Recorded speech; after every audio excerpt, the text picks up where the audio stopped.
ये election India ने पूरे सिस्टम के खिलाफ लड़ा है। खुफिया एजेंसीज, ब्यूरोक्रेसी और आधी अदलिया भी हमारे खिलाफ थी। वज़रा आला को जेल में डाला गया, लेकिन अवाम हमारे साथ खड़े हुए और मोदी को शिकस्त दी।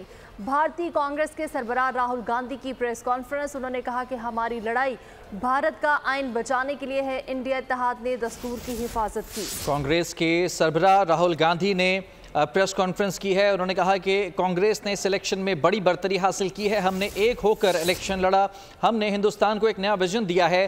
कहा कि ये कारकर्दगी इंडिया गठबंधन की है। फाशिस्ट मोदी अपने दावों में नाकाम रहा है। अवाम ने नरेंद्र मोदी को बता दिया कि हम उन्हें नहीं चाहते। जिस तरह मोदी ने और अमित शाह ने मुल्क को चलाया, उसे अवाम ने मुस्तरद कर दिया है। राहुल गांधी ने भारत की अवाम को मुबारकबाद दी। उन्होंने कहा कि अवाम ने हिम्मत करके मुल्क के आइन को बचाया है। कांग्रेस आपके साथ खड़ी है, सब वादे पूरे किए जाएंगे। ये इलेक्शन इंडिया ने पूरे सिस्टम के खिलाफ लड़ा है। नरेंद्र मोदी जी को साफ कह दिया है कि हम आपको नहीं चाहते हैं।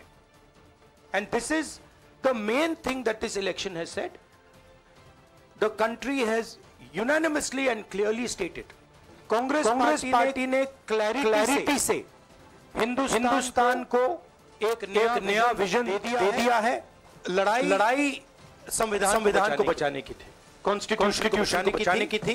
जब इन्होंने हमारा बैंक अकाउंट कैंसिल किया, जब चीफ मिनिस्टर को जेल में डाला, पार्टियां तोड़ी, मेरे माइंड में था कि हिंदुस्तान की जनता अपने संविधान के लिए, और ये सच साबित हुआ।